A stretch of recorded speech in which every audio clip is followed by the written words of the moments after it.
disiplin. 6:30 saya juga harus istirahat juga. Terus Mbak Asrawati dari Nrekang. Sekarang posisi di Jakarta atau Nrekang, Mbak? Siapa? Posisi di Nrekang atau di Oh, izin di Jakarta, Pak. Jakarta ya. Ya syukur. Iya, Pak. Ya, oke. Baik. Kita mulai ya, teman-teman. Halo, kita mulai ya. Ya, Pak. Ya, Pak. Ya. Baik, Pak. Salam lestari dan sampai jumpa lagi dengan saya Budi Rianto.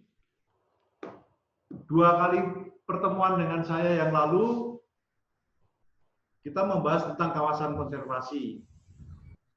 Nah,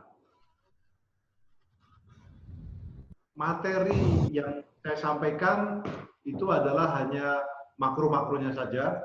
Silahkan teman-teman mempelajari mendalam dari aturan-aturan yang ada.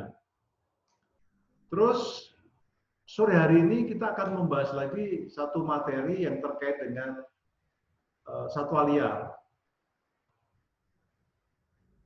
Pentingnya satwa liar untuk kita bahas di dalam perkuliahan kita karena keberadaan satwa liar ini yang di alam ini kondisinya sangat memprihatinkan.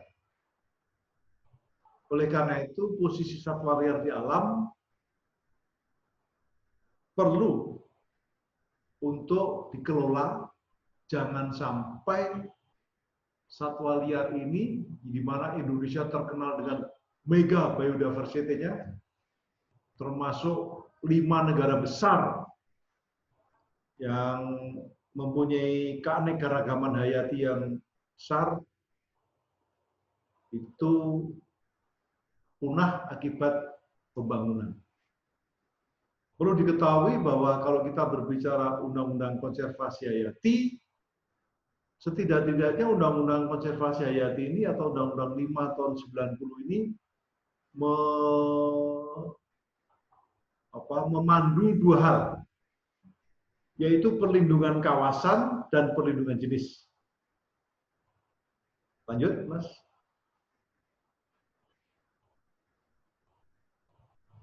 Nah, ini ya, kalau kita berbicara Undang-Undang Konservasi Hayati, ini materi sudah saya berikan 2 hari, 3 hari yang lalu ya. Bagi teman-teman, sudah kan? Sudah, Bapak. Ya, jadi Undang-Undang 590 itu memandu 2 hal penting, yaitu perlindungan kawasan dan perlindungan jenis. Kalau kita berbicara perlindungan kawasan, kita mengenal kawasan suaka alam dan kawasan wisata alam, antara lain Taman Nasional, Taman Wisata Alam, Cagar Alam, Suaka Marga Satwa, Taman Hutan Raya. Dan adanya perlindungan jenis. Perlindungan jenis adalah melindungi jenis-jenis tumbuhan dan satwa ya, yang terpilah menjadi dilindungi dan tidak dilindungi saja. Menurut konstruksi 590. Nah, kalau minggu yang lalu kita berbicara kawasan suaka alam dan kawasan wisata alam, hari ini kita berbicara perlindungan jenis. Perlindungan jenis yang dilindungi dan tidak dilindungi. Apa yang dimaknai dilindungi dan tidak dilindungi? Nah, perlindungan jenis itu maksudnya bahwa satwa-satwa yang karena kondisinya endangered species, satwa-satwa langka yang posisinya sudah di alam itu sudah tinggal sedikit, maka negara hadir sesuai dengan panggilan pasal 33 ayat 3 UUD 45, maka kewenangan mengelola negara salah satunya adalah juga melindungi satwa yang punah akibat karena pembangunan, akibat karena alam yang sudah tidak bersahabat, atau akibat karena perbuatan manusia yang disebut dengan sering kita namakan illegal hunting, mengambil satwa, membunuh satwa. Sehingga jangan sampai terjadi kepunahan-kepunahan. Teman-teman tahu semua, ada satwa liar yang sudah punah di Indonesia yang sebetulnya nilai konservasinya tinggi, yaitu apa? Harimau Jawa dan harimau Bali, ya nggak? Harimau Jawa dan harimau Bali itu tinggal cerita sekarang. Padahal dua spesies ini, harimau Jawa, Bali, Sumatera ya, yang ada di Indonesia ada 3 tempat. Bali, Jawa, Sumatera pada awalnya. Dari 3 tempat pulau ini, yang terbesar harimaunya justru dalam bentuk fisik ya, itu harimau Bali. Harimau Bali punah lebih dulu. Diikuti dengan harimau Jawa. Harimau loreng ya maksudnya. Kalau di Jawa masih ada macan tutul, macan kumbang masih ada, tapi harimau loreng satu-satunya habitat yang masih ada harimau loreng di Indonesia hanya di Sumatera. Nah, ini menjadi perhatian kita semua, jangan sampai di Sumatera pun yang masih tinggal menurut data itu kurang lebih 300-an ekor, jangan sampai punah. Nah, upaya-upaya melindungi satwa yang tidak punah itu dibuatlah aturan, yaitu pelarangan-pelarangan. Bentuknya apa? Yaitu bentuknya membuat peraturan pemerintah. Peraturan pemerintah nomor 7 tahun 99 untuk satwa yang dilindungi dan satwa yang bisa dimanfaatkan diatur di dalam PP 8 tahun 99. PP nomor 7 tahun 99 judulnya adalah pengawetan jenis tumbuhan dan satwa titik. Tolong, ini ada hal-hal yang penting saya ingin katakan. Sedangkan PP nomor 8 adalah pemanfaatan jenis tumbuhan dan satwa liar. Ya. Apa makna hukumnya? Kita orang hukum loh ya. PP nomor 7 tahun 99 judulnya adalah pengawetan jenis tumbuhan dan satwa liar itu titik. Sedangkan pasal 8 tahun 99 itu pengawetan tumbuhan dan satwa liar. Kira-kira itu memang panitianya yang buat itu salah ketik karena kurang liar, atau memang seperti itu pengaturannya? Ada yang tahu? Mengapa PP nomor 799 itu berhenti di kata satwa, sedangkan PP nomor 8 berhenti pada kata pemanfaatan jenis tumbuhan dan satwa liar? Bedanya di mana? Dan apa konsekuensi hukumnya? Nah, di sini begini. PP nomor 7 itu ditugaskan gitu ya, sebagai tool, sebagai alat bantu di dalam mengatur jenis-jenis perlindungan satwa. Di satwa-satwa itu yang diatur di dalam PP 7 itu dilindungi, tidak boleh dimanfaatkan, tidak boleh untuk diperdagangkan gitu, kecuali hasil penangkaran. Tapi mengapa kok berhenti di kata satwa? Tidak satwa liar gitu. Kok tidak perlindungan tumbuhan dan satwa liar? Ini punya makna begini.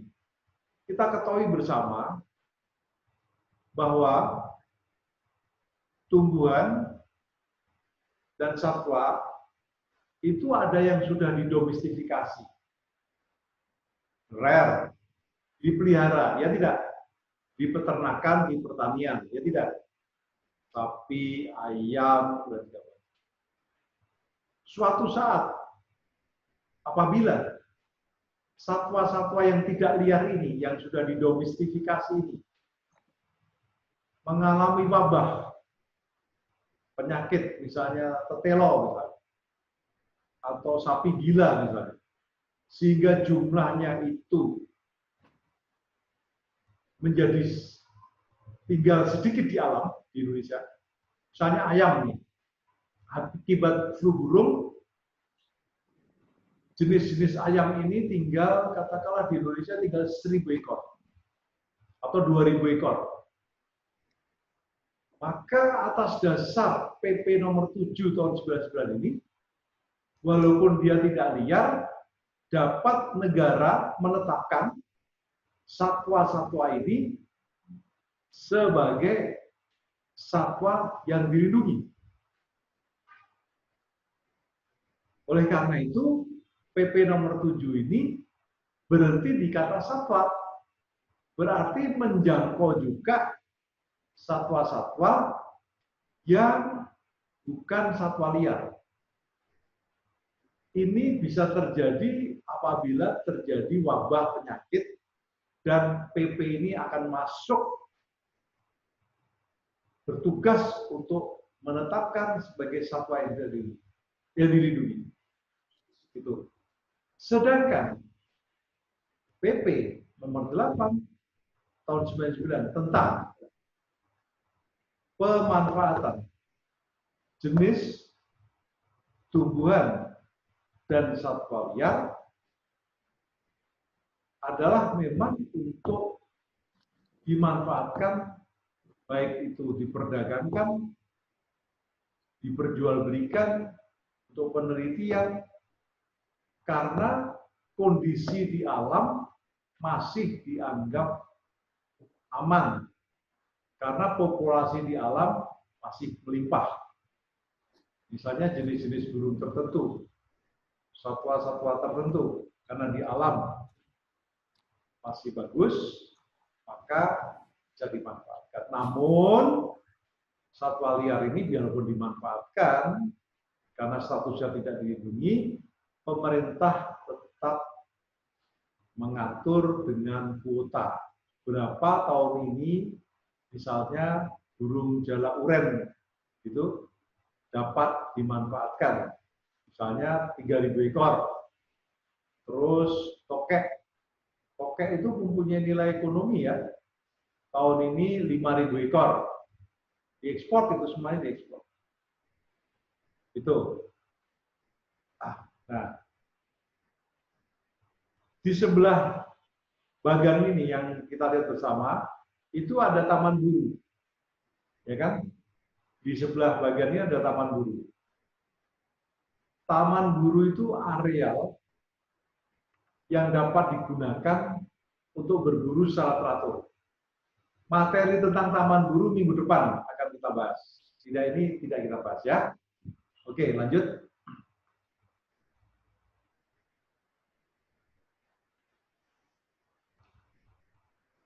Lanjut aja Mas, lanjut. Nah teman-teman, kalau kita berbicara kegiatan konservasi sumber daya hayati termasuk satwa liar, maka ada 3 pilar dasar sebagai strategi konservasi yang ini tidak kita adopt dari strategi konservasi dunia, yaitu perlindungan sistem penyangga kehidupan, pengawetan jenis tumbuhan dan satwa liar, yang kita pemanfaatan secara lestari sumber daya alam hayati dan ekosistem. Jadi, pengawetan dan pemanfaatan yang diatur di dalam PP 7 dan PP 8 tadi merupakan pelaksanaan dari strategi konservasi. Lanjut. Nah, lanjut.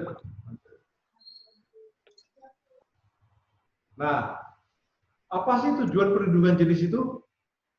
Mengapa satwa-satwa itu atau jenis-jenis tertentu dilindungi?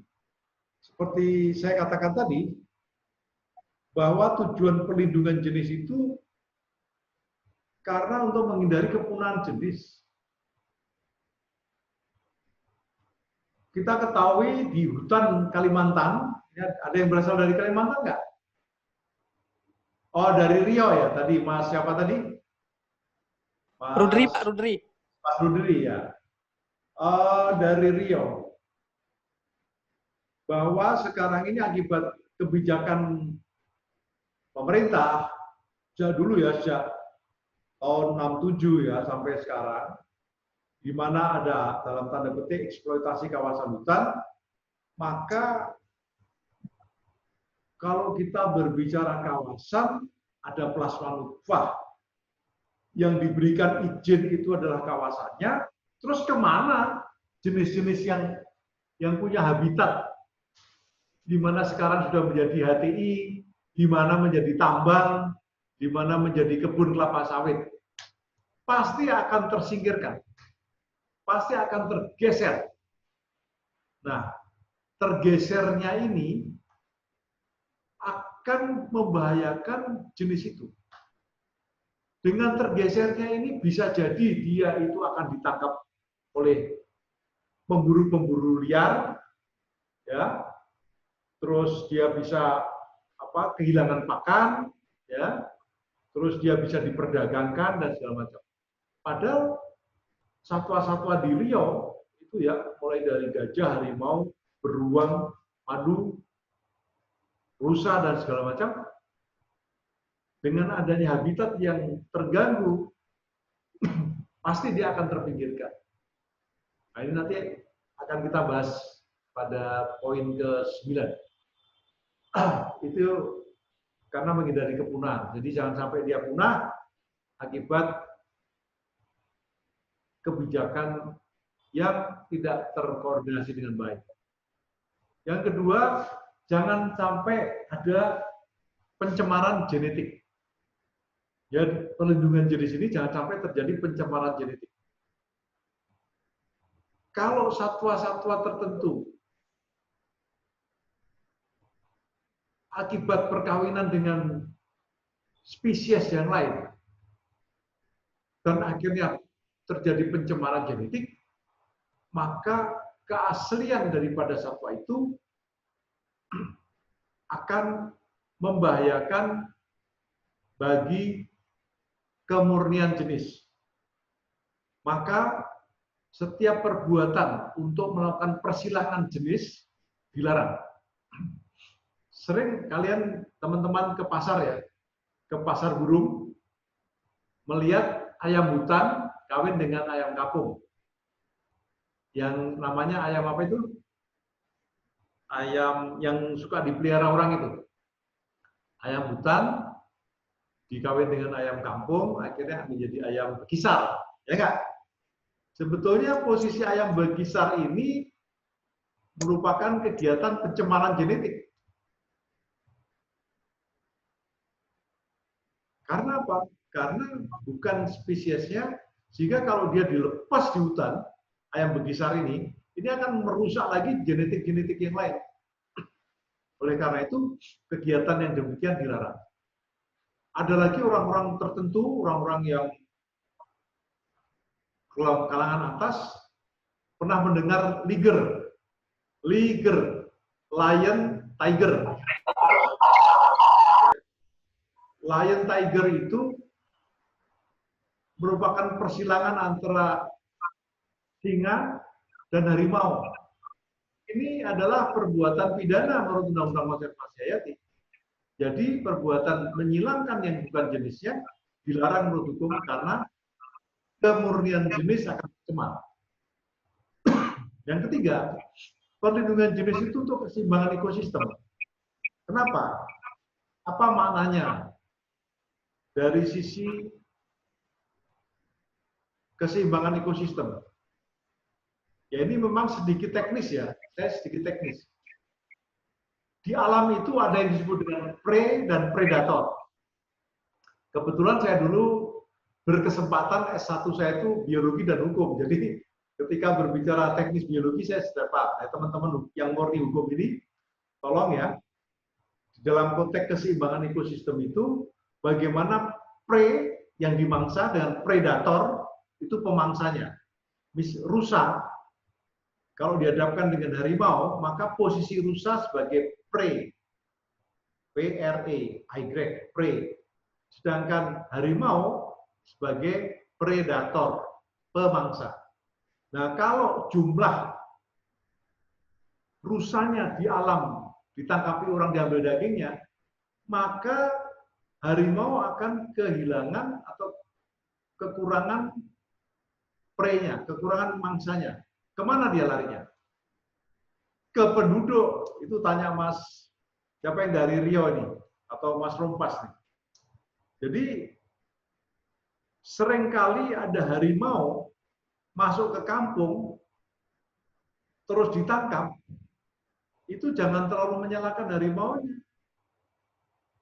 Karena satwa yang di alam, akibat pembangunan menjadi berkurang, sehingga dia mencari yang gampang-gampang di peternakan penduduk, ya enggak? Nah, inilah yang perlu jangan sampai ada kesenjangan antara prey dan predator. Sebaliknya, kalau harimaunya habis, maka terjadi peledakan populasi rusa. Apakah itu selamanya baik? Ada yang tahu? Andai kata predatornya ini kan memakan rusa ini, kita bunuh aja harimaunya. Terus rusa meledak. Kira-kira bagus nggak? Bagus, karena dagingnya banyak. Ada yang tahu? Nggak kan? Ini juga suatu saat tertentu ketika terjadi populasi rusa yang optimum, rumputnya habis, hijauan daun habis, ini akan bisa membahayakan keseimbangan rusa itu sendiri. Jadi oleh karena itu secara alamiah perlu ada keseimbangan antara pemangsa dan yang dimangsa. Sehingga ekosistemnya itu akan selalu terjaga. Ini pentingnya tujuan perlindungan daripada jenis. Jadi ada 3, menghindari kepunahan jenis, jaga kemurnian jenis, keseimbangan. Kepunahan jenis sudah terjadi, yaitu harimau Jawa dan harimau Bali. Mungkin akan diikuti jenis-jenis tertentu, terutama badak Jawa. Badak Jawa ini tingkat fertilitasnya sangat rendah. Tapi kemarin 3 bulan yang lalu lahir badak Jawa. Hanya di alam populasinya tinggal berapa ekor. Yang ada di Taman Nasional Ujung Kulon. Keunikan daripada badak Jawa dengan badak Sumatera atau di Afrika sana adalah satu-satunya badak di dunia yang bercula satu adalah badak Jawa. Ya, satu-satunya badak yang bercula satu itu Jawa, yaitu badak Jawa. Oleh karena itu ini langka. Jadi Indonesia kemarin, minggu yang lalu saya jelaskan tentang Jurassic Park ya, tentang komodo, di mana komodo itu merupakan satwa purba satu-satunya langka di dunia, ada di komodo. Badak Sumatera, badak Jawa itu satu-satunya badak bercula satu di dunia. Yang sekarang hanya berapa ekor. Nah inilah maka perlu perlindungan. Dan setelah kita mempelajari bersama jangan sampai ada pencemaran genetik, maka tugas orang-orang hukum yang belajar ilmu hukum kehutanan harus mensosialisasikan ke masyarakat bahwa melakukan persilangan yang bukan jenisnya adalah melawan hukum. Ya, itu. Lanjut.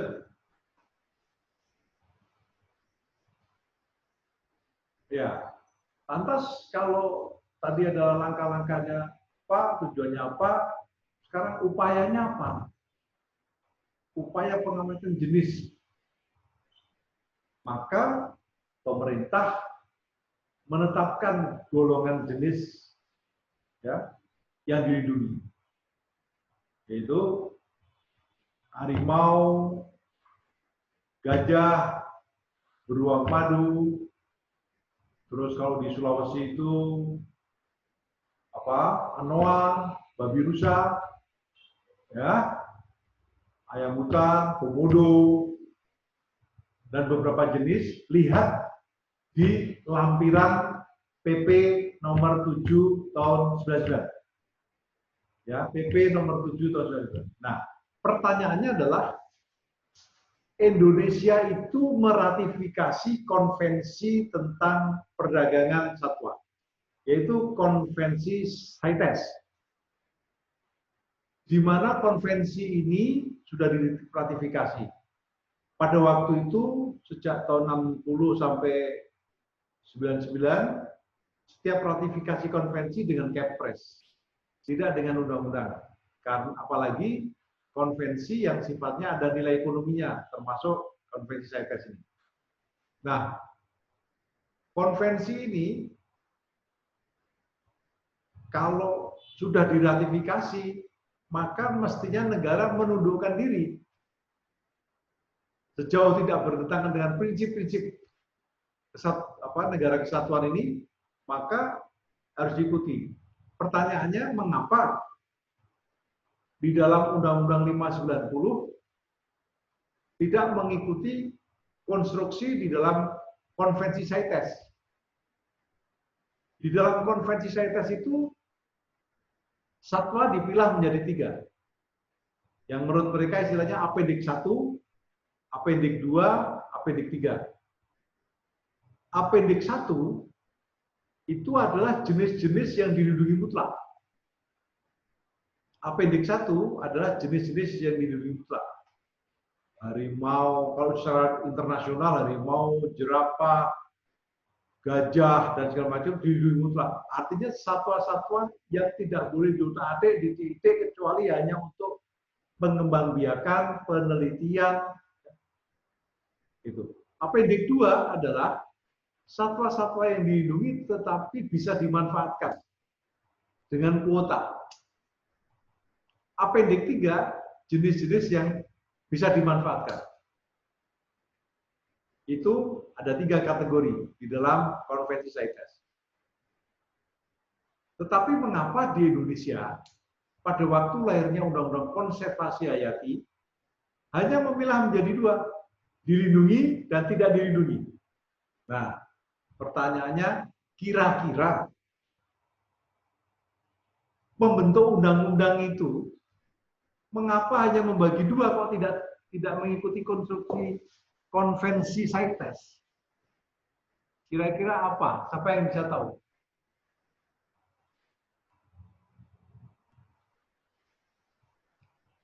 Sudah ada yang tahu? Ini kan teman-teman. Sorry, silakan. Yang terkait satwa-satwa yang dilindungi itu yang tadi Bapak sebutkan seperti A1, A2, A3 ya Pak, maksud Bapak ya?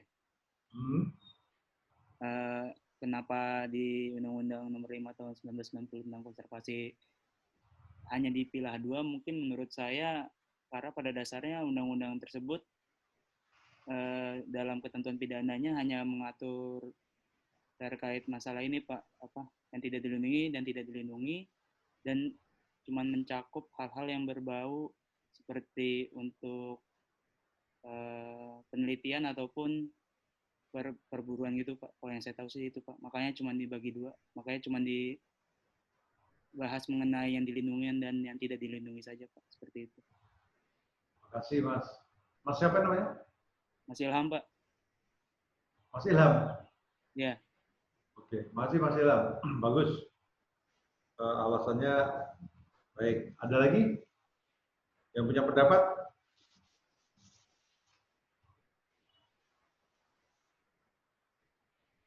Baik. Jadi begini Mas, dalam konteks perancangan yang saya tanyakan adalah konteks perancangannya. Mengapa pembentuk undang-undang waktu itu hanya mampu memilah menjadi 2? Karena membuat peraturan itu kan harus ada konsekuensi-konsekuensinya, ya enggak? Membuat peraturan itu kan mencandra apabila nanti kalau pasal-pasal yang dirumuskan itu diterapkan, maka apa yang akan terjadi? Misalnya Undang-Undang Cipta Kerja nih, apa yang akan terjadi? Ya kan begitu ya? Maka suasana kebatinan pada waktu Undang-Undang 590 disusun terkait dengan jenis-jenis ini, negara pada waktu itu hanya memilah menjadi dua, dilindungi dan tidak, karena ada pertimbangan teknis. Apabila dibagi menjadi tiga, dilindungi, dimanfaatkan dengan kuota ataupun dimanfaatkan atau tidak dilindungi, maka konsekuensinya adalah memilahkan tiga kelompok ini dengan satu kegiatan yang luar biasa yang disebut dengan apa? Inventarisasi tumbuhan dan satwa liar. Kalau menginventarisasi tumbuhan mungkin lebih mudah. Karena apa? Karena tumbuhan tidak bergerak, ya enggak? Tapi kalau menginventarisasi satwa, satwanya bergerak dari semut sampai gajah. Biayanya betapa besar. Ya tidak?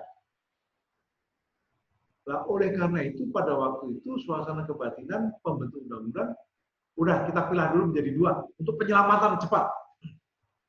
Dilihat mana satwa-satwa tertentu yang informasi penelitian awal menunjukkan endangered species, sehingga lahirlah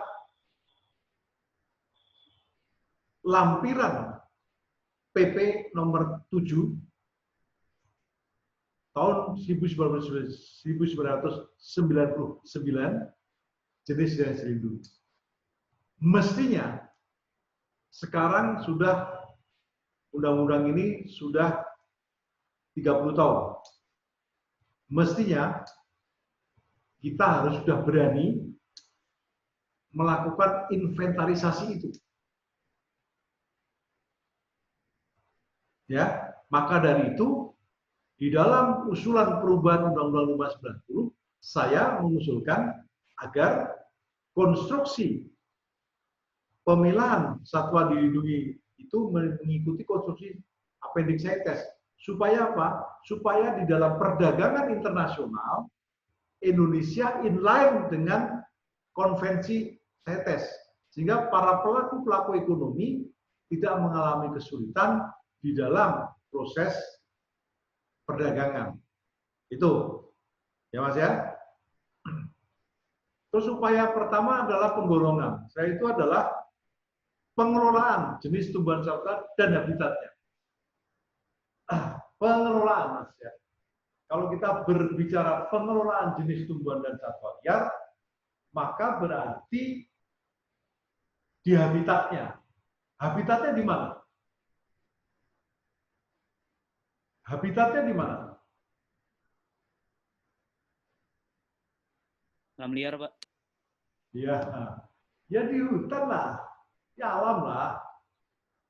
Nah, yang membedakan perlindungan jenis tumbuhan dan satwa dengan kawasan itu di mana, Mas? Dalam konteks pertanyaan saya tadi itu.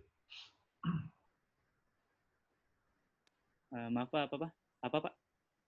Yang membedakan perlindungan jenis dan perlindungan kawasan terkait dengan pertanyaan saya tadi di mana satwa itu berada itu kira-kira apa? Perbedaannya, Pak ya? Apa? Ayo. Setahu saya perbedaannya seperti di balai konservasi itu, Pak. Ya, oke. Jadi, Mas ya, makasih Mas. Bedanya adalah kalau perlindungan kawasan, maka kawasan yang telah dilindungi tadi, Taman Nasional, Taman Wisata Alam, Cagar Alam, Suaka Marga Satwa, beserta ekosistemnya, itu semua ada dilindungi di situ. Dan berada di situ, ekosistemnya. Taman Nasional Leisure, Taman Nasional Gunung Gede Pangrango, Taman Nasional Meru Betiri, di situ semua jenis dilindungi. Tapi kalau perlindungan satwa, ini secara hukum ya, maka di mana jenis berada, hukum mengikuti. Jadi kalau di rumahnya Mas Rompas itu ada owa-owa misalnya, atau ada babi rusa, atau ada melihara anak beruang madu gitu ya, atau orangutan, maka hukum mengikuti. Di rumahnya Mbak Tutut ada harimau misalnya, maka hukum mengikuti. Di rumahnya petinggi-petinggi ada satwa, misalnya kakak tua jambul kuning, dipelihara. Itu hukum mengikuti. Apakah sang menteri tadi, gitu, atau ibu menteri tadi, atau sang ketua apa itu memelihara itu, dia mempunyai surat izin pelihara atau tidak? Kalau tidak mempunyai surat-surat lengkap itu, hukum mengikuti dan harus berlaku. Penyitaan. Pertanyaannya, berani nggak nyita Mas Rompas? Mas Rompas kalau jadi Polhut, berani nggak nyita di rumahnya menteri misalnya? Berani ya?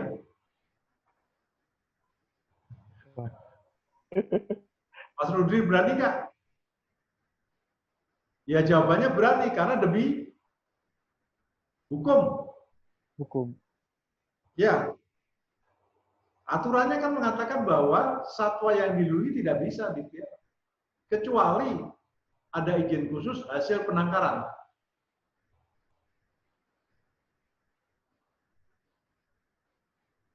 Ya kan?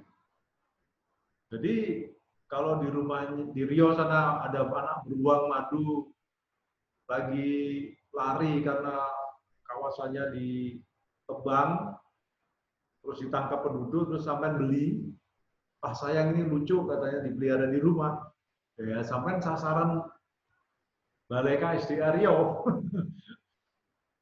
karena dianggap melakukan perbuatan hukum dengan memelihara satwa yang itu. Seperti pertanyaannya Mas Syafati itu. Ilham ya? Iya Pak, pertanyaan saya Pak. Ya, ada orang di Bengkulu atau di mana itu? Melihara apa itu Mas? Bali. Melihara apa itu? Jadi ada orang di Bali menemukan landak di pekarangan rumahnya Pak. Nah, menemukan landak yang dilindungi undang-undang lah gitu ceritanya ya. Dia pelihara dengan baik, lucu, gemuk gitu. Tapi kok ternyata ditangkap. Celakanya lagi setelah dibalai mati pula. Nah, ya ini dalam konteks ini maka pada prinsipnya orang per orang dilarang melakukan pelihara, kecuali disediakan slot. Siapa yang boleh melihara itu demi hukum selain yang diizinkan tadi, yaitu lembaga konservasi. Ya, lembaga konservasi adalah lembaga yang dibentuk untuk pengembangbiakan ex situ. Tahu yang dimaksud dengan ex situ? Yaitu pengembangbiakan di luar habitatnya. Maka yayasan, badan hukum yang akan mengembangbiakan itu diizinkan. Itu lembaga konservasi. Oke, itu untuk pengawetan, upaya pengawetan jenis yang ketiga adalah pemeliharaan dan pengembangbiakan. Pemeliharaan dan pengembangbiakan ini adalah yang disebut dengan lembaga konservasi. Jadi poin yang ketiga adalah lembaga konservasi. Sedangkan poin yang kedua, pengelolaan jenis tumbuhan satwa liar dan habitatnya itu adalah di kawasan-kawasan konservasi beserta habitatnya ya. Jadi itu. Namun bukan berarti di hutan lindung dan hutan produksi, tidak. Tetap itu. Nah, upayanya seperti apa? Nah, upayanya, contoh tadi Mas yang kita gambar tadi yang poin ke-9, ini tolong diperhatikan, ini kejadian-kejadian nyata. Nah, ini Mas ya. Ini adalah mosaik. Ya, mosaik secara teratur ideal gitu. Kalau di hutan tidak begini. Pasti belok-belok, terus tidak selurus ini ya gitu. Tapi bayangannya seperti inilah. Kalau saya lagi kuliah langsung di papan tulis saya gambar gitu. Ini seperti ini. Sudah. Ini ada fungsi-fungsi hutan, yaitu fungsi konservasi, lindung, produksi. Ya, dan ada juga HGU, dan ada masyarakat hukum adat. MHA itu, coba diperhatikan nanti, ya MHA itu apa? Itu masyarakat hukum adat bisa. Ini contoh saja. HL itu hutan lindung, HTI hutan tanaman industri, HPH hak perusahaan hutan. Sekarang namanya IUPHK. TN itu Taman Nasional, itu kawasan konservasi. Kawasan yang utuh tidak boleh diotak-atik, diidik kan Taman Nasional, ya tidak? Yang ada di ujung kiri bawah itu. Nah, Taman Nasional inilah yang perlu dipertahankan keberadaannya, eksistensinya. Ini suasana kebatinan di hutan ini, Mas. Kawasan hutan seperti ini carut-marutnya. Nah, terus Taman Nasional dikelilingi oleh kebun, HPH, HTI, hutan lindung, dan kegiatan mining. Ya. Padahal sebelum ada HTI, HPH, tambang, kebun, satwanya kan ada di situ, ya nggak? Nah, setelah ada tambang, digaruk, satwanya lari kemana-mana. HTI, hutan tanaman industri adalah kegiatan pengusahaan hutan monokultur. Karena sifatnya monokultur, sama dengan kebun kan, cuma tanamannya tanaman hutan. Artinya apa? Terjadi kegiatan apa? Land clearing juga kan? Land clearing. HPH dengan pemanenan. Kebun apalagi land clearing. Pertanyaannya atau bayangan teman-teman, dengan adanya kondisi seperti itu, kira-kira satwanya mau lari bagaimana? Apakah negara sudah mengatur sekarang soal ini? Ada yang bisa jawab? Ada yang bisa jawab? Dalam konteks pengelolaan satwa, suasana hutan itu seperti ini sekarang.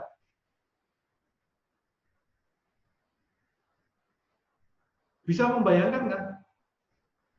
Coba sekarang semuanya konsentrasi melihat suasana hutan seperti itu. Ada kegiatan-kegiatan kawasan seperti itu. Kita sedang konsentrasi memikirkan harimau, beruang madu, badak, ya, rusak, gajah. Ingat di TV 2 hari yang lalu, 3 hari yang lalu, gajah ngamuk di Taman Nasional mana? Di Bengkulu, Bukit Barisan Selatan, ya nggak? Ada segerombolan kurang lebih 20-30 ekor gajah mengobrak-abrik salah satu desa di Lampung Selatan, berbatasan Bengkulu. Ya tidak?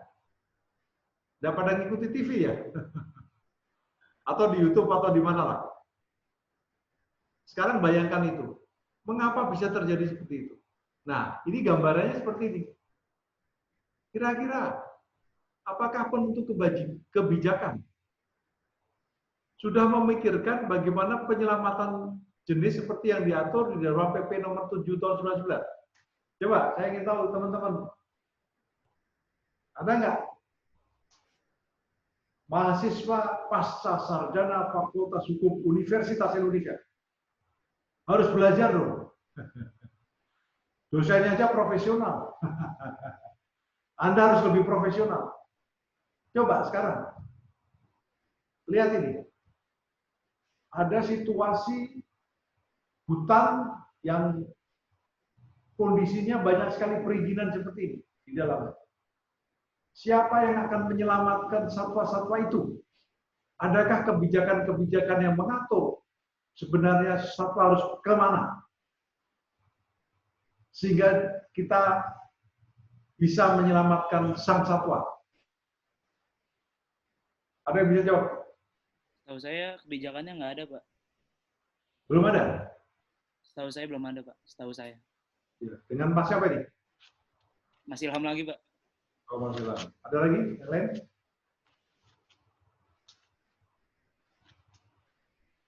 Bersuara dong. Gantian supaya saya nggak capek. Ada lagi? Ibu-ibunya Setahu mana saya, ibu? izin Pak, setahu saya juga belum ada sih Pak. Apa Sependek ini? pengetahuan saya sih. Yang Mbak Ningrum, Mbak Utari. Iya Pak, Ya, Mbak Ningrum oke. Mbak. Apa? Semua pendapat saya tampung. Ada lagi? Salah nggak apa-apa, benar lebih baik. Ada lagi? Coba bisa dibuka pesertanya, Mas. Sepertinya sudah ada, Pak. Izin, Pak. Ah, Pak Tumpalnya sembunyi aja. Ada? Di mana? Ada Di mana? di ini, Pak. Artinya dengan pengaturan di Taman Nasional tadi, di Undang-Undang Konservasi itu, Pak. Meskipun memang belum secara eksplisit ya mengatur mengenai satwa liar tadi itu. Tetapi sebenarnya dengan Undang-Undang Konservasi tadi sudah ada perlindungan dia kepada satwa liar. Tapi kalau lihat di bagan ini tadi, memang lokasi ya atau ruang dari satwa liar itu drastis berkurang dia. Yang dulunya kalau kita bayangkan ini sebagai suatu kawasan hutan yang dia bebas kemana saja, tapi dengan kondisi adanya perizinan-perizinan tadi itu di wilayah lokasi kehutanan, bahkan yang udah masuk kebun ini drastis lokasi dari satwa liar itu berkurang. Ini mungkin menyebabkan kenyamanan, kemudian tadi ya, termasuk dari ekosistemnya memang sangat terganggu, Pak. Terima kasih, Pak. Terima kasih, Mas Tumpal. Terus, Mbak Sarah. Menurut Mbak Sarah apa? Sepengetahuan saya mungkin belum ada juga Pak, tapi ya saya juga belum terinformasi saja sih. Baik, terima kasih. Mas Muhammad Firtranto. Ada lagi bisa dibikin. Izin Mbak, menurut saya belum ada yang langsung yang pengaturan yang mengatur langsung tentang si perlindungan terhadap satwa liar ini sih Pak. Baru dari peraturan atasnya itu tadi sih. Oke. Saya Pak, Ya, oke, silakan Mas.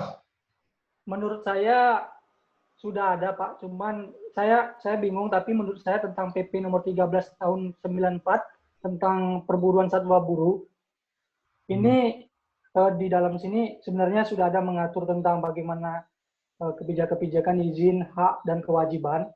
Cuman kalau kita kombinasi dengan yang barusan Bapak terangkan, menurut saya juga di dalam PP ini juga belum eksplisit nih Pak, diatur. Tapi sebenarnya sudah ada PP tentang perburuan satwa buru ini kan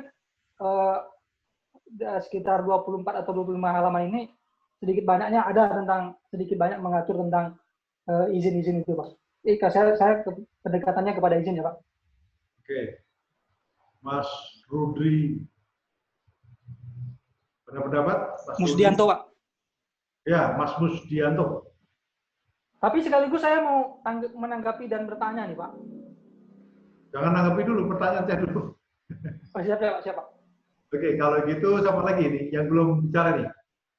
Saya ingin public speaking-nya juga penting nih. Mbak Anita Husna. Ya Pak. Sudah berpendapat belum tadi? Kalau saya pendapat saya Pak, saya hampir sama juga sama teman-teman yang lain. Saya pribadi juga belum tahu secara khusus peraturan yang mengatur soal itu Pak. Oke, belum ya. Intinya poinnya belum ya. Mas Muhammad tadi sudah, siapa lagi yang belum ya?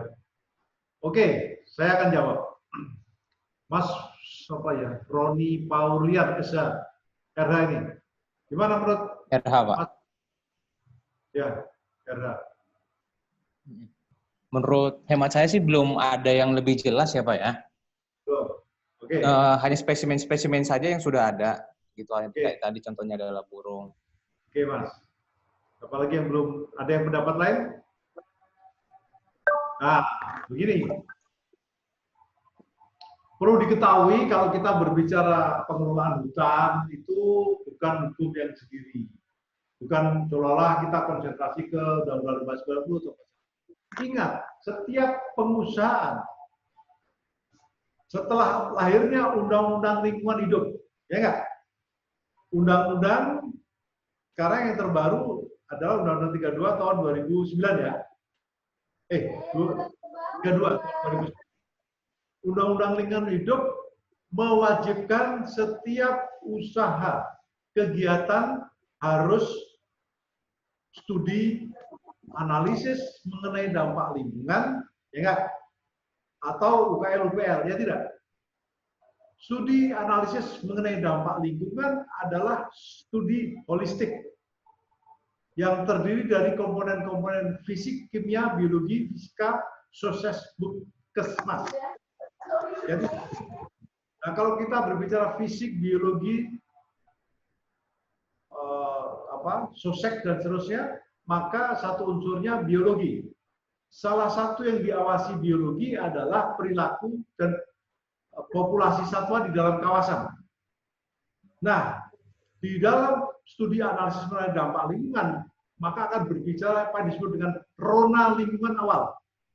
Rona lingkungan awal adalah rona lingkungan kondisi awal bagaimana posisi dalam konteks ini adalah hutan sebelum dilakukan kegiatan pengusahaan, apakah itu HTI, IUPHK, ataupun kawasan HGU Kebun, atau pinjam pakai tambang.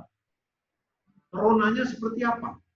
Misalnya di Kalimantan itu, adakah beruang madu, adakah rusa, ya, adakah orang hutan, ya, yang harus diinventarisasi sebelum proyek itu berjalan. Terus, kalau di dalam satu habitat yang akan dikelola itu, ternyata ada populasi satwa-satwa langka yang dilindungi, maka di dalam AMDAL harus dibuatlah yang dinamakan dengan koridor-koridor satwa penyelamatan. Ya enggak? Nah, di dalam gambar yang saya tampilkan kepada teman-teman ini, maka harus ada di dalam tambang itu koridor menuju Taman Nasional. Kebun menuju Taman Nasional, HTI menuju Taman Nasional. Baik itu satwa-satwa arboreal, tahu satwa-satwa arboreal, satwa-satwa yang menggelantung seperti orangutan, maupun satwa-satwa terestris, satwa-satwa yang ada di daratan, misalnya rusa, beruang, dan segala macam. Sehingga ketika terjadi migrasi akibat suatu kegiatan pembangunan, dia sudah dilarikan ke wilayah-wilayah menuju ke kawasan konservasi. Sehingga yang ditetapkan sebagai koridor satwa tidak boleh ditebang. Dia harus steril. Pertanyaannya adalah selanjutnya, apakah kegiatan studi AMDAL yang bermuara pada UKL-UPL dilaksanakan dengan baik dan benar atau tidak? Pemerintah melalui Undang-Undang Nomor 32/99 sudah sebetulnya mengatur itu. 32/99 kan merupakan perubahan di Undang-Undang Lingkungan Hidup sebelumnya. Sudah. Di mana dalam studi AMDAL itu ada muaranya di RKL RPL, Rencana Kelola Lingkungan dan Rencana Pemantauan Lingkungan. Di dalam dokumen Rencana Pengelolaan Lingkungan itulah dibuatlah peta-peta koridor satwa. Pertanyaan berikutnya lagi, kalau terjadi penebangan satwa, penebangan wilayah koridor tadi, apa yang harus dilakukan? Tindakan apa yang harus diterapkan oleh pemerintah apabila pemegang izin melakukan perusakan terhadap koridor-koridor satwa yang telah disepakati di dalam dokumen AMDAL? Inilah yang terjadi di lapangan. Seperti yang Mas dari Riau tadi, Mas apa? Mas Nurhed, lupa saya, Mas Rudri ya? Rudri, Pak. Ya, Mas Rudi pernah menanyakan terkait dengan adanya perkebunan, adanya satwa yang itu, maka inilah yang disebut dengan terfragmentasinya satwa liar dan terjebak di dalam pembangunan baik itu sektor kehutanan, tambang maupun perkebunan. Sehingga habislah riwayat satwa liar ini apabila tidak segera diselamatkan. Apa yang harus dilakukan selanjutnya? Tindakan tegas.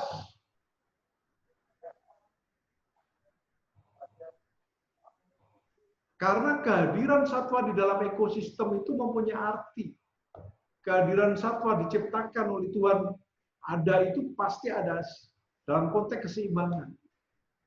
Jadi, teman-teman baca Undang-Undang 3299 beserta peraturan pelaksananya, termasuk PP tentang AMDAL. Jadi nanti yang Ibu siapa tadi yang kalau pulang ke Enrekang sana, jadi komisi AMDAL, anggota komisi AMDAL karena sudah magister hukum UI, belajar hukum kehutanan, atau Pak Tumpal sebagai pejabat di Ombudsman Republik Indonesia, ada kasus-kasus seperti itu, segera berpikir cepat bagaimana penegakannya. Atau teman-teman lain pengacara. Ini tolong diperhatikan. Jadi berbicara satwa liar sekarang ini menyedihkan. Belum kita berbicara perubahan iklim, climate change, yang patut diduga juga membahayakan kelestarian lingkungan. Jadi bersyukurlah teman-teman sebagai sarjana hukum yang belajar hukum kehutanan. Karena bisa betul-betul memahami situasi kebatinan yang saat ini berada. Simpulan akhirnya apa? Dalam konteks diskusi ini. Lemahnya pengawasan. Kalau aturannya sudah bagus, sehingga kalau kita berbicara keberlakuan hukum, antara struktur sistem hukum, substansi hukum, budaya hukum, maka yang lemah sekali adalah struktur sistem hukumnya. Substansinya sudah ada, teman-teman ini sudah bilang, belum ada Pak, belum ada. Sudah ada. Saya khawatir nanti teman-teman mengusulkan adanya omnibus law lagi, seolah-olah aturannya belum ada. Yang aturannya sudah bagus kok.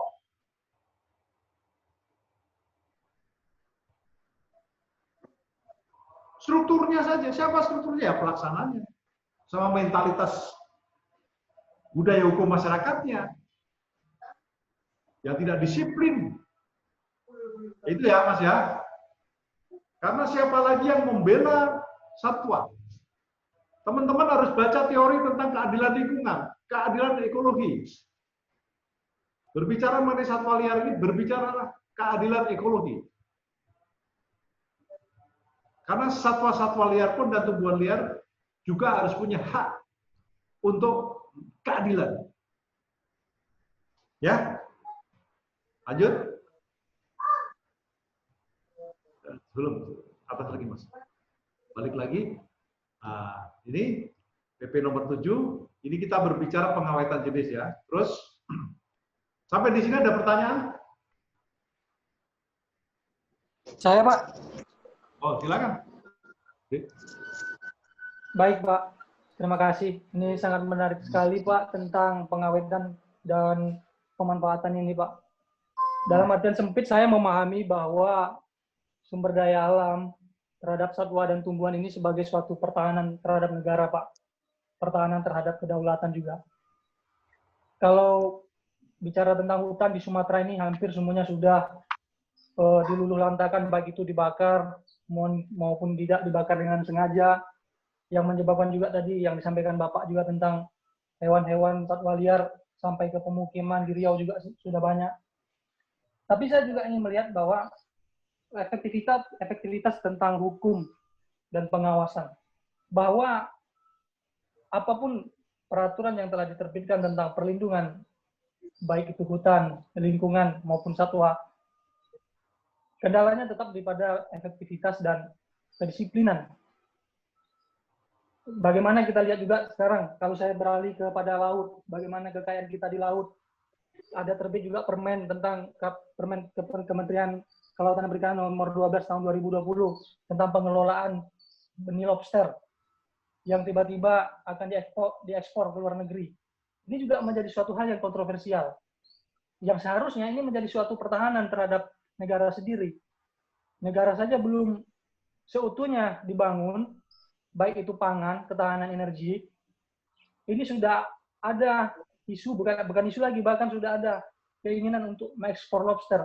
Ini juga perlu kita lihat dengan seutuhnya, bahwa negara kita ini sedang diporak-porandakan, baik itu dari luar maupun dari dalam. Kalau kita bicara hutan di Sumatera, kebetulan saya dari Sumatera, fakta bahwa hutan di Riau, di Sumatera umumnya, itu sudah dibakar. Kalau kebakaran tidak sengaja itu tidak ada, tidak benar. Yang benar adalah dibakar. Nah, saya melihat di sini adalah kelemahan tentang pengawasan. Betul, saya juga sepakat tentang itu, Pak. Ini keresahan saya. Juga tentang efektivitas hukum. Nah, seandainya ini terus berlangsung, dan tidak ada suatu itikat baik dari masyarakat dan pemerintah, saya yakin dan percaya bahwa keberlangsungan hidup kita ini terancam. Nah, ini saya melihat ini. Tapi saya lebih menyoroti tentang ekspor benih lobster, Pak. Saya mohon izin nanti diberi saya pemahaman tentang hal ini. Ini juga perlu kita bahas, Pak, tentang kekayaan alam kita di satwa kita di laut, Pak. Terima kasih, Pak. Baik, Mas Rudri ya. Panggilan akrabnya Mas Rudi atau Mas Gardianto? Rudri aja, Pak. Rudri. Mas Rudri ya, oke. Mas Rudri ini tugas apa? Dosen atau pengacara atau apa? Oh enggak, Pak. Saya sekarang tenaga ahli DPR RI fraksi Partai Golkar, Pak. Oh, ya. Itu sering diskusi sama Pak Budi Darmono lagi. Siap, Pak. Siap. Baik, terima kasih. Jadi, ya ini Mas, kita ini sedih ya. Benur lobster, benur anak udang gala itu kan benur namanya. Dihitung per biji berapa ekor ya, berapa rupiah setelah nanti dibudidaya di Vietnam. Luar biasa harganya kan gitu. Kita khawatir terhadap pelestarian. Pertanyaannya Mas Rudi itu bagaimana pelestariannya kan gitu sebenarnya. Intinya pelestarian. Iya, betul, Pak. Ya, pelestarian daripada ini. Untuk saat ini baru ada kebijakan dimulaikan, mungkin besar-besaran selalu ada. Tapi ingat, ada keterbatasan di dalam proses pemijahan. Ada keterbatasan di dalam proses reproduksi. Ya, ingat bahwa kondisi ekosistem, khususnya perairan, itu sama dengan di daratan, kerasnya. Kalau di daratan itu harimau sebagai rajanya itu bisa mengejar, menangkap dari yang besar ke kecil sudah terjadi rantai makanan. Di laut pun juga demikian. Ketika benur-benur itu akan membesar, dari katakan sekali bertelur itu ribuan. Tetapi mengapa secara alamiah yang bisa survive hanya berapa ekor? Termasuk penyu, ya.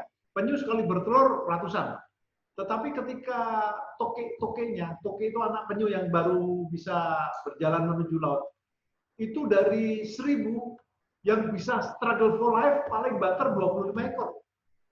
Karena apa? Ketika baru belajar berenang sudah dihantam sama jenis-jenis ikan buas. Demikian pula juga jenis-jenis udang ini. Oleh karena itu, mestinya pemerintah harus LIPI sebagai scientific authority, sebagai lembaga yang mempunyai otoritas melakukan penelitian terhadap keberadaan satwa ini, ya, terhadap eksistensi satwa-satwa ini termasuk benur tadi. Sebelum ada kebijakan ekspor, mestinya harus diteliti dulu. Bagaimana tentang kelimpahan jenisnya? Apakah sudah saatnya kita melakukan ekspor itu sehingga tidak mengganggu habitat, mengganggu populasi di habitatnya. Kalau memang hasil penelitian itu sudah memenuhi bahwa memang melimpah, bahkan kalau tidak dimanfaatkan kita merugi, ya kan? Karena kan dari 1000 benur tadi mungkin yang hidup hanya 50. Nah, daripada itu kita manfaatkan. Atau justru kita masih kekurangan itu. Belum lagi nanti habitatnya dirusak akibat mangrove dibabat, gitu, tempat berpijahnya itu dibabat. Jadi selain ancaman benurnya diambil, nah ini yang perlu adanya ketegasan dari baik itu pemerintah. Namun mohon maaf Mas Rudi, kalau kita berbicara benur ini adalah di KKP, bukan di Kementerian LHK ya, di KKP. Nah, berarti di Undang-Undang tentang Perikanan. Nah, di sini harus mestinya berkoordinasi dengan scientific authority. Apabila dari scientific authority merekomendasikan untuk memberikan kuota benur, katakanlah 30% dari jumlah benur, monggo. Pertanyaannya, dari sisi hukum administrasi, sudahkah LIPI melakukan penelitian itu dan memberikan rekomendasi, atau sebaliknya, KKP sebelum ada kebijakan itu sudah meminta pendapat scientific authority. Jadi KKP kehutanan itu sebagai management authority, sedangkan scientific authority. Nah, kalau itu sudah terjadi kesamaan pandang, ada data-data yang mendukung itu, maka setiap kebijakan harus didukung. Nah, saya khawatir itu belum terjadi, Mas. Nah, oleh karena itu, sebagai seorang mahasiswa, perlu itu melakukan penelitian-penelitian. Ya, penelitian-penelitian. Apakah sudah ada rekomendasi dari scientific authority LIPI bahwa benur-benur itu sudah layak untuk dilakukan ekspor dalam rangka mendukung investasi negara? Nah, saya kok kayaknya belum. Dan yang kedua, daripada dipijahkan di Vietnam, kenapa tidak ada pengusaha-pengusaha lokal, pengusaha-pengusaha dalam negeri yang memijahkan di wilayah itu sambil ada pemberdayaan masyarakat? Mengapa ini tidak dikembangkan pemikiran-pemikiran cerdas itu? Buktinya di Vietnam hidup. Berarti kalau dipijahkan karena habitatnya di perairan Indonesia, pasti saya yakin kalau ditangkarkan di sekitar perairan itu pasti akan tumbuh lebih bagus karena habitatnya termasuk air-air yang tempat hidupnya itu pasti akan lebih cocok, lebih sukses. Ini juga pertanyaan baik buat KKP maupun Menko Perekonomian, mengapa tidak mengembangkan ini menjadi kegiatan di dalam negeri yang pasti menyerap tenaga kerja. Ini PR, silakan Mas Rudi untuk dilanjutkan ya Mas ya. Ada baik Pak. Ya oke. Itu pancingan-pancingan awal. Silakan untuk dikejar lebih lanjut. Apakah LIPI sudah ada rekomendasi dan seterusnya ya. Dan mengapa tidak ada kebijakan untuk dipijahkan di dalam negeri.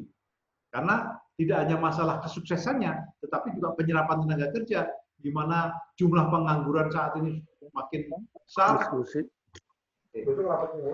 Oh besok iya TD. Baik. Mungkin ini saya Budi Darmono, selamat sore. Pak. Selamat sore Pak Budi Tianto dan teman-teman mahasiswa. Monggo Pak Budi kalau mau menambahkan, matur silakan Pak. Saya hanya ini Pak menyampaikan topik-topik untuk makalah untuk UTS. Ada 5 topik yang kan mahasiswa udah dibagi 4 kelompok ya Pak ya. Jadi 16 mahasiswa jadi 4 kelompok. Masing-masing kelompok membuat makalah. Ini saya akan memberikan topik-topik makalah untuk UTS. Para mahasiswa bisa mencatat ya? Halo? Bisa, Pak. Iya, Pak. Bisa, Pak.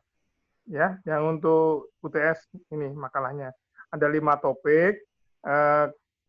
Silahkan memilih di antara 5 topik tersebut untuk makalah.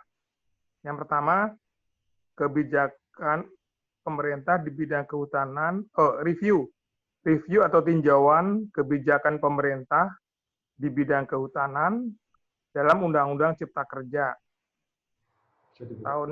Tahun nomornya ya, saya kok lupa ya. Ya, cari sendirilah nanti. Udah? Jadi review atau tinjauan kebijakan pemerintah di bidang kehutanan dalam Undang-Undang Cipta Kerja. Yang nomor 2, perbandingan antara Undang-Undang Nomor 5 tahun 1967 dengan Undang-Undang Nomor 41 tahun 1999 ditinjau dari aspek ekonomi dan ekologi. Sudah jelas? Jadi saya ulangi, perbandingan antara Undang-Undang Nomor 5 tahun 1967 dengan Undang-Undang Nomor 41 tahun 1999 ditinjau dari aspek ekonomi dan ekologi. Nomor 3, studi kasus tentang penanganan penyerobotan tanah kawasan hutan negara. Bagaimana cara penanganannya? Tinjauan dari aspek hukum tentu saja, ditinjau dari segi hukum. Jadi studi kasus tentang penanganan secara hukum ya. Studi kasus tentang penanganan secara hukum penyerobotan tanah kawasan hutan negara. Sudah? Nomor 4, tinjauan dari aspek ekonomi, ekologi, dan sosial. Oh enggak. Oh, ya. Tinjauan dari aspek ekonomi, ekologi, dan sosial mengenai kebijakan pemerintah tentang perhutanan sosial. Saya ulangi, tinjauan dari aspek ekonomi, ekologi, dan sosial mengenai kebijakan pemerintah tentang perhutanan sosial. Ini 4. Nomor 5, studi kasus penyelesaian sengketa hukum dengan tanah ulayat dalam masyarakat hukum adat. Studi kasus penyelesaian sengketa hukum dengan tanah ulayat masyarakat hukum adat. Sudah semua? Sudah, Bapak. Makasih Sudah banyak, ya? Pak. Ya, silakan. Ya, Pak. Saya untuk deadline-nya tadi tanya Pak Harsanto ya. Kapan diserahkan Baik, untuk ini kan halo? Ya, Ini Pak. untuk UTS nih. Untuk nilai UTS. Kapan diserahkan makalahnya? Silahkan tanya ke Pak Harsanto. Ya. Iya, Pak. Baik, Pak. Makasih, Pak. Ya, terus nanti dikirim ke saya kalau udah selesai. Nanti saya kasih alamatnya, saya titipkan ke Pak Harsanto. Jadi saya minta hard copy-nya saja. Ya. Nggak usah dikirim lewat via email. Saya minta dikirim hard copy-nya ke alamat saya. Nanti saya titipkan ke Pak Harsanto atau mau SMS saya terserah. Nanti saya jawab ke alamat rumah saya. Pak Budi aja, Pak. Budi Darmono. Pak, iya, Bapak. Waktunya, Pak. Waktunya? Iya, mohon izin. Berapa lama mau bikin ini? Sebulan? Bisa, Pak. Baik, Pak. Kalau UTS itu waktunya panjang. Kalau UAS yang waktunya pendek tuh. Karena Kalau UTS kan UTS waktunya masih panjang. ada ini, Pak. Izin tugas-tugas lain, Pak. Kalau 1 bulan agak longgar, Pak. Terserah lah. Mau yang penting sebelum ujian UAS gitu Baik, aja.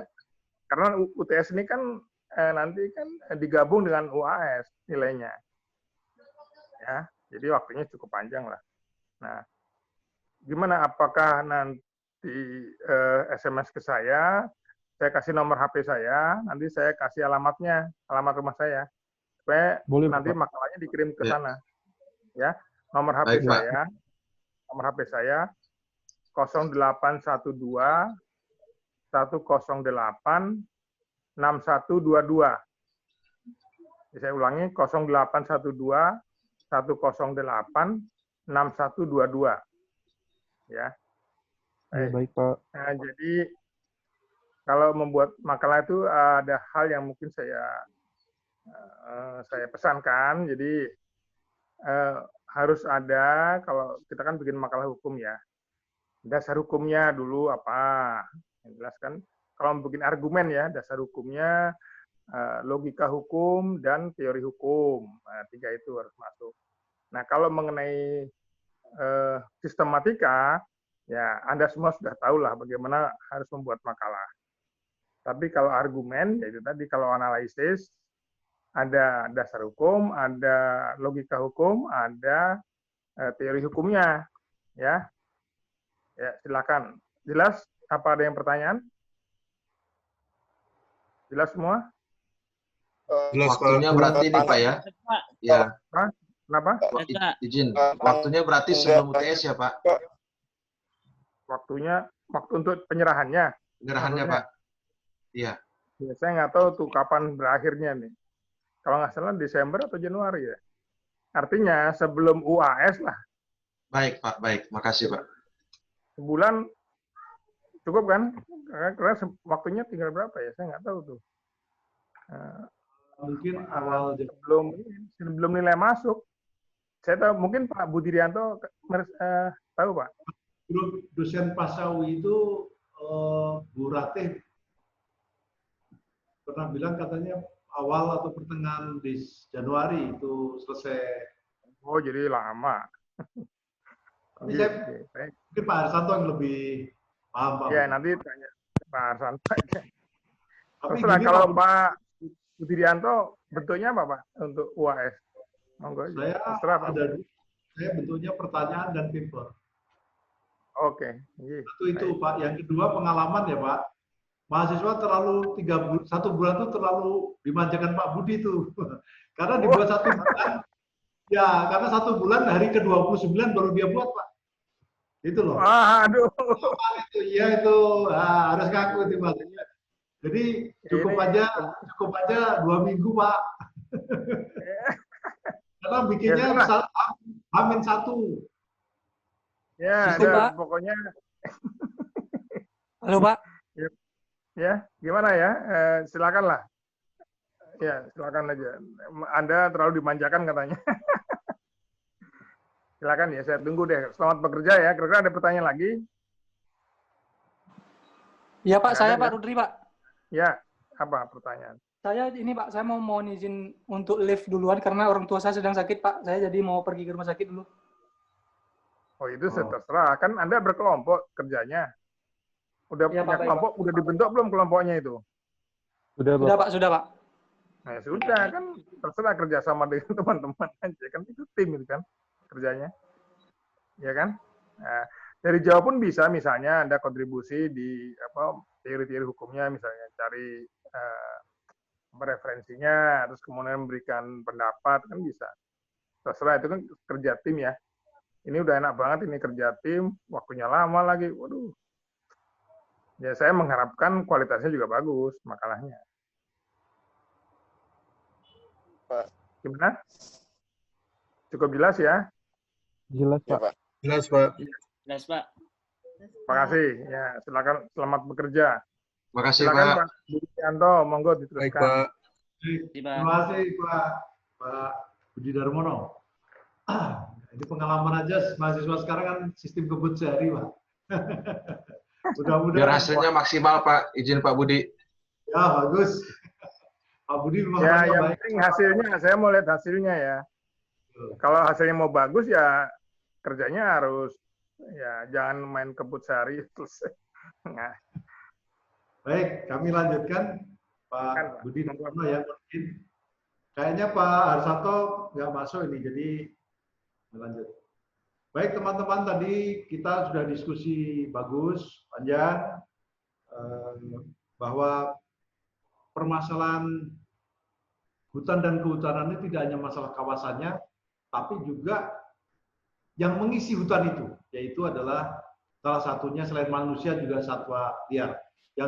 Yang kondisi saat ini kita dulu bangga sebagai negara mega biodiversity, tapi hari demi hari posisi daripada jenis tumbuhan dan satwa liar ini yang merupakan satwa-satwa langka ini semakin tergerus. Oleh karena itu, tadi kita diskusikan pengawasan, kedisiplinan, dan kebijakan yang tepat di dalam mengelola satwa ini harus menjadi perhatian utama kita. Lanjut.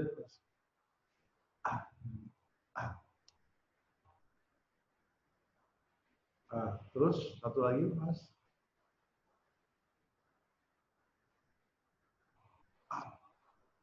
Nah, kalau kita bicara pengelolaan jenis tumbuhan dan satwa liar, maka ada yang in situ dan ex situ. In situ, ex situ. Kalau kita berbicara in situ, maksudnya apa?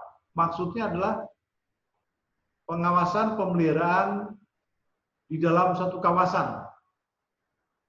Dalam konteks ini adalah kawasan konservasi yang dilakukan oleh manajemen authority. Jadi kalau manajemen authority di negeri ini di bidang satwa adalah tumbuhan dan satwa liar adalah Kementerian LHK, CQ, Direktorat Jenderal Konservasi Sumber Daya Alam Hayati dan Ekosistemnya, KSDAE. Sedangkan Scientific Authority adalah Lembaga Ilmu Pengetahuan Indonesia.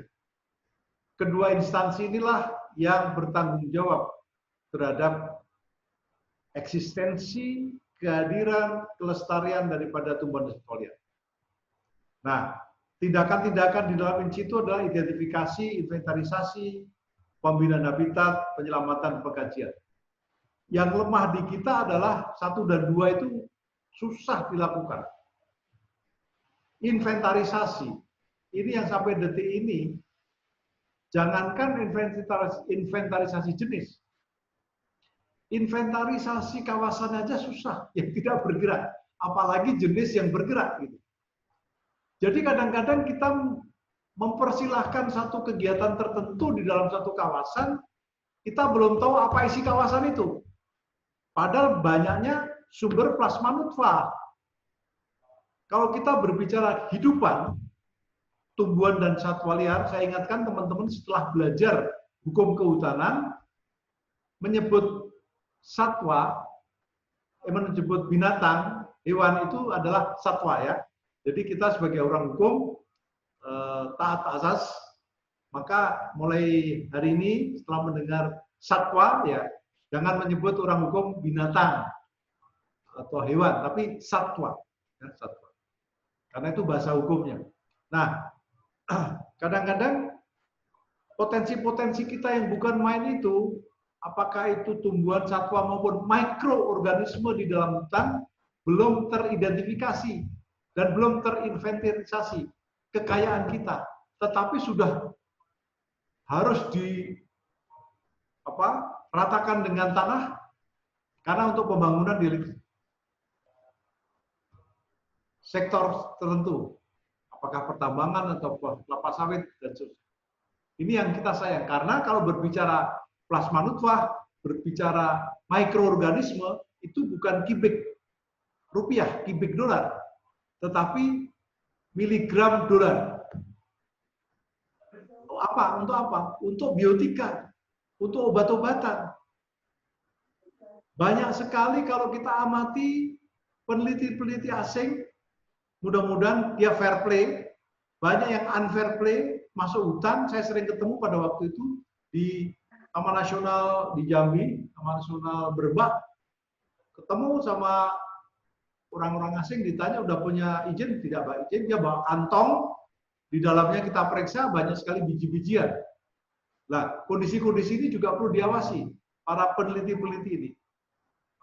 Jangan sampai plasma nutfah kita dibawa lari keluar, jadi kita kehilangan plasma nutfah atau dikembangbiakan di negara lain yang mempunyai nilai ekonomi yang tinggi. Ini yang penting. Mungkin teman-teman bertanya, apa yang dimaksud dengan penyelamatan jenis?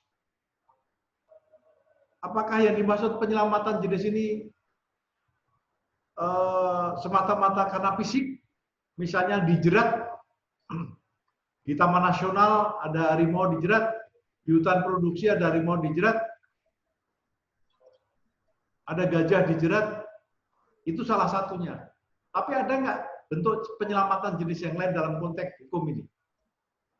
Penyelamatan jenis dalam konteks ini selain itu tadi adalah juga apabila di dalam satu kawasan hanya ada satu harimau jantan, ada harimau jantan karena yang betina karena sudah ada illegal hunting habis, maka tugas pemerintah menangkap harimau itu atau memasukkan jenis satwa yang sejenis sehingga terjadi pengembangbiakan. Jadi upaya penyelamatan jenis ini tidak hanya menyelamatkan fisik, tetapi juga penyelamatan untuk proses pengembangbiakan. Contoh kerjasama kita dengan beberapa kebun binatang di luar negeri, di Inggris maupun di Belanda, ada jenis-jenis badak yang dulu ada di Indonesia dan karena dibawa ke sana sebagai cenderamata pada zaman dulu dan masih ada di sana, kita kekurangan jenis jantan misalnya, maka dari Inggris dibawa dikembangbiakan di Lampung atau kalau di Jawa di mana Taman Nasional Ujung Kulon. Nah, itulah bentuk-bentuk penyelamatan jenis. Juga perlu adanya pengkajian dan litbang. Ini yang di dalam kawasan. Sedangkan ex situ, pengembangbiakan ex situ ini adalah pengembangbiakan di luar habitatnya. Maka kalau ada lembaga-lembaga yang mengembangbiakan jenis-jenis tertentu, maka bisa dilakukan pengembangbiakan di luar melalui lembaga konservasi. Jadi lembaga konservasi adalah lembaga yang ditunjuk, ditetapkan, diizinkan untuk mengembangbiakan ex situ terhadap satwa-satwa yang dilindungi. Itu tugas utamanya dia itu. Pertanyaannya sekarang, bagaimana di dalam praktek di lapang? Bagaimana praktek di lapang lembaga konservasi seperti kalau teman-teman ke Bali ada Taman Wisata X, lembaga konservasi, ya. Apa yang terjadi? Teman-teman dengan gagahnya naik gajah berkeliling selfie, ya nggak? Sama keluarganya. Dituntun si gajah itu keliling-keliling, ya, bayar berapa ratus ribu. Di Bali itu yang banyak terjadi. Di Malang, mungkin di Lombok. Apakah lembaga konservasi itu memang seperti itu?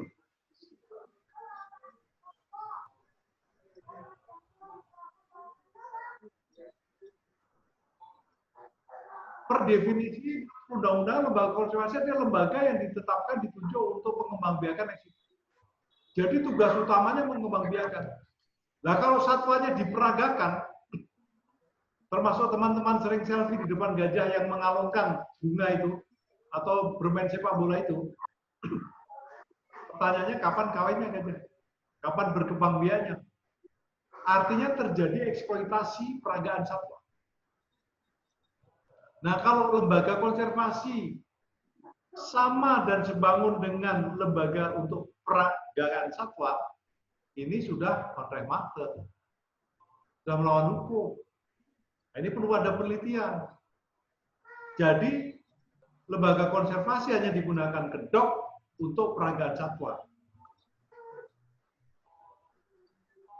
Tujuan utama pengembangbiakan yang terjadi, tetapi menghasilkan uang untuk peragaan. Nah, kalau kita berbicara pengembangbiakan ex situ lembaga konservasi itu tunduk kepada PP nomor 7 tahun 1999.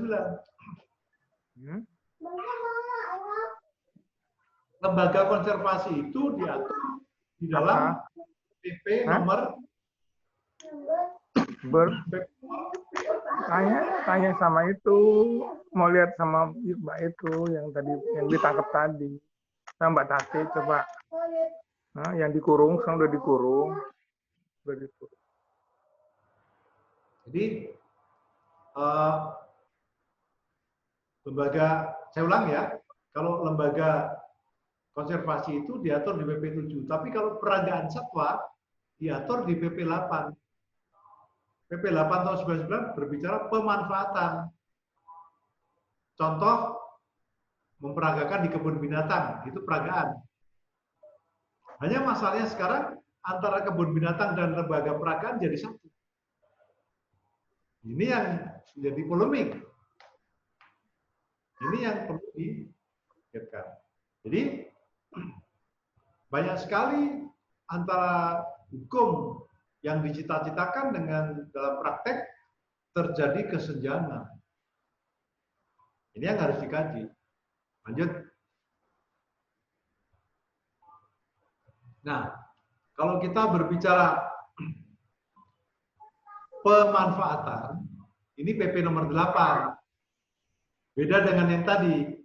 Kalau tadi adalah pengawetan jenis tumbuhan dan satwa. Kalau ini adalah pemanfaatan. Kalau memang pemanfaatan berarti berbicara satwa-satwa yang tidak dilindungi. Saya ulang, kalau berbicara pemanfaatan jenis berarti satwa-satwa yang tidak dilindungi. Atau jenis yang dilindungi tetapi merupakan keturunan F. Velius itu keturunan F2, F3. Dan itu pun statusnya dimanfaatkan, bukannya spesiesnya tidak dilindungi, tapi bisa dimanfaatkan.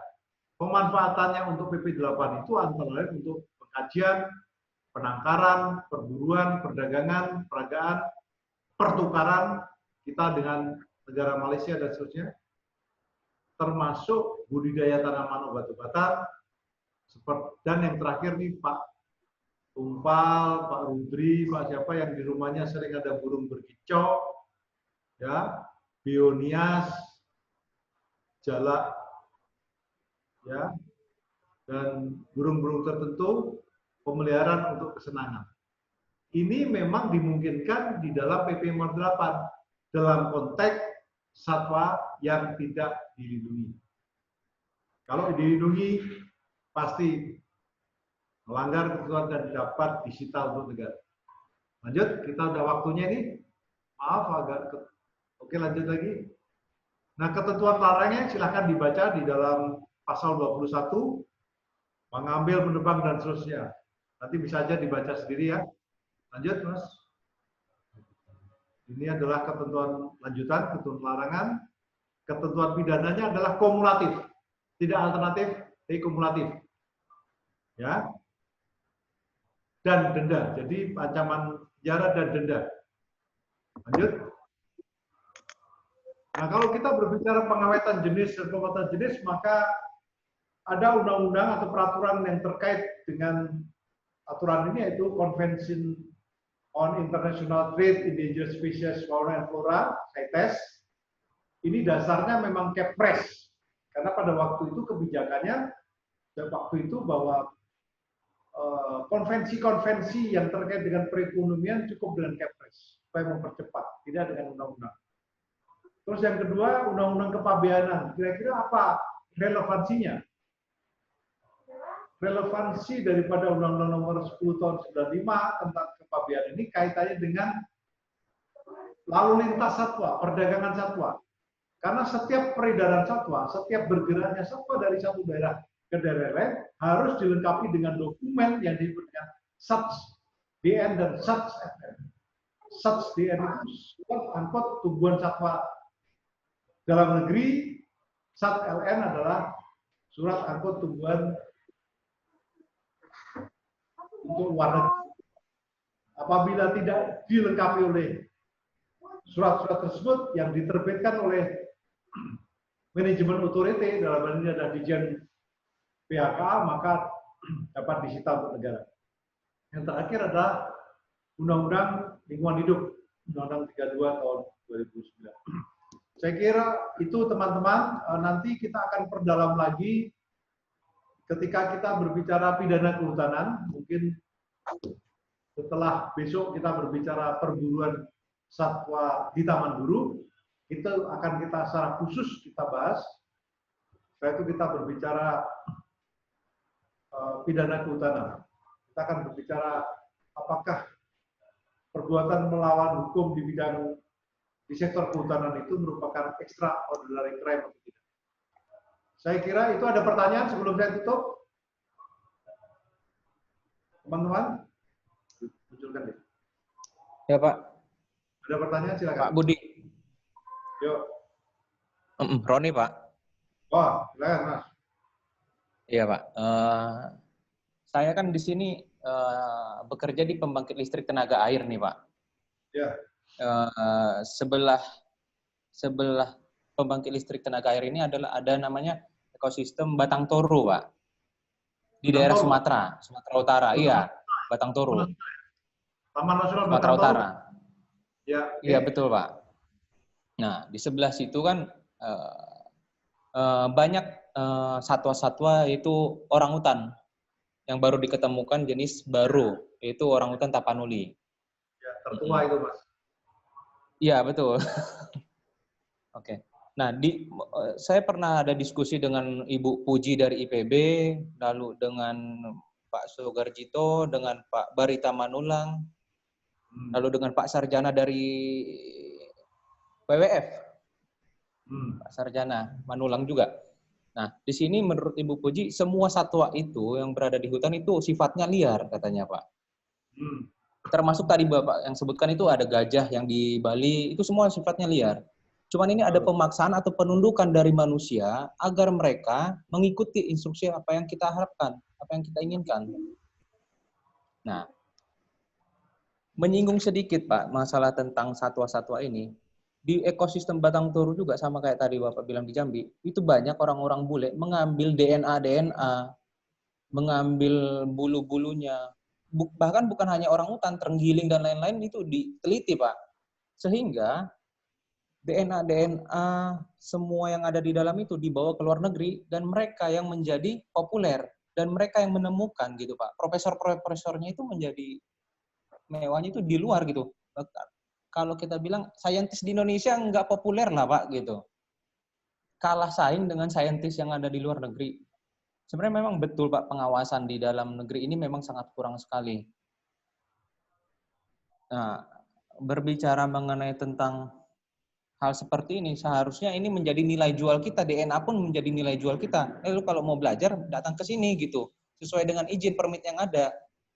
Ini malah masuk lewat sungai, masuk lewat rawa-rawa, yang mana masyarakat lokal pun kaget ketika melihat bule gitu Pak. Dikira hantu, ternyata bukan hantu. Mungkin memang itu aja Pak yang bisa saya kasih ini Pak, sharing Pak. Terima kasih. Terima kasih Mas Roni, betul itu kondisi dalam.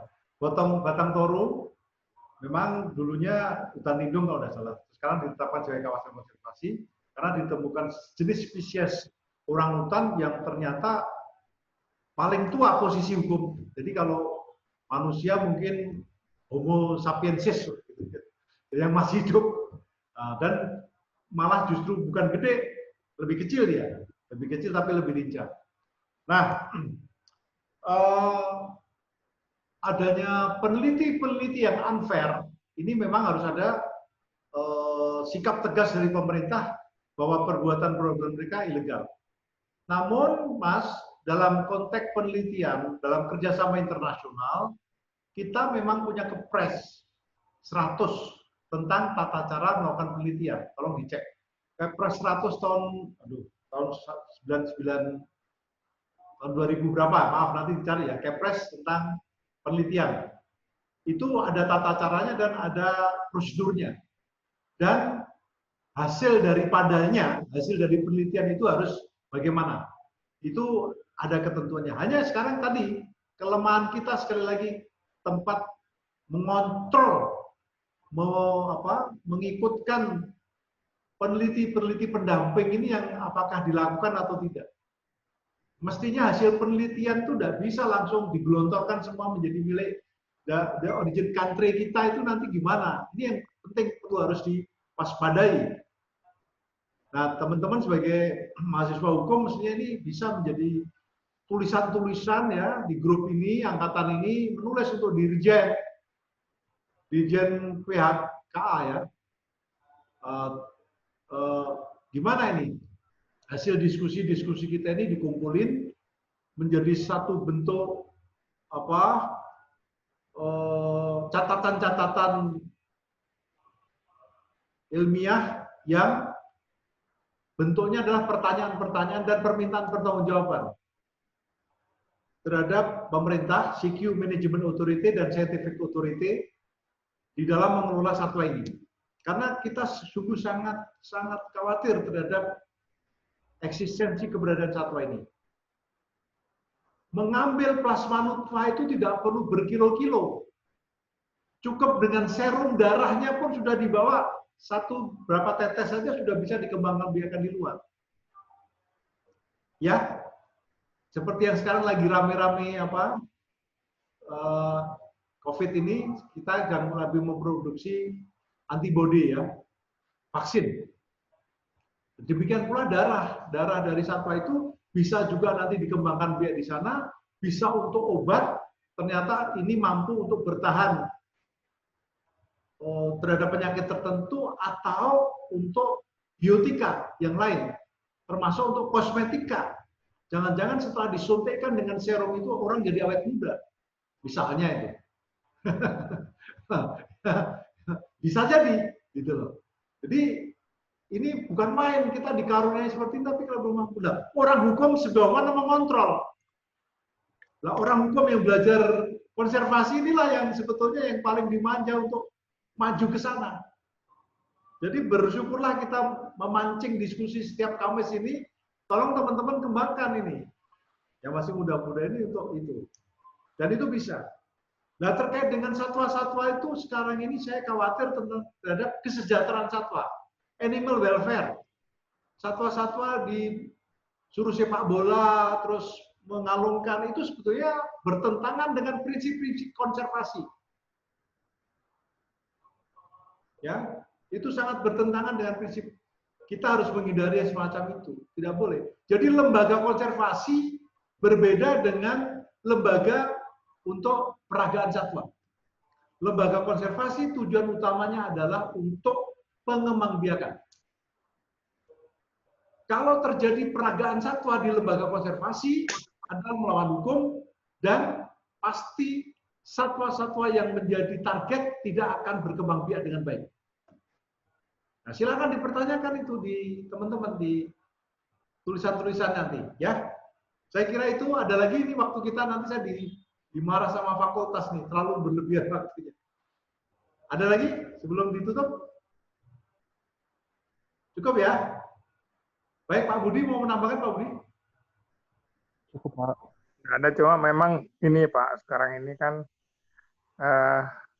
ada semacam keberatan pastilah itu dari pihak barat kalau hutan kita ini dikonversi jadi kebun atau apa. Sebetulnya itu untuk kepentingan mereka sendiri kan Pak, supaya mengembangkan obat di masa depan, karena kan sumbernya dari hutan alam kita. Jadi mungkin itu juga motif mereka juga.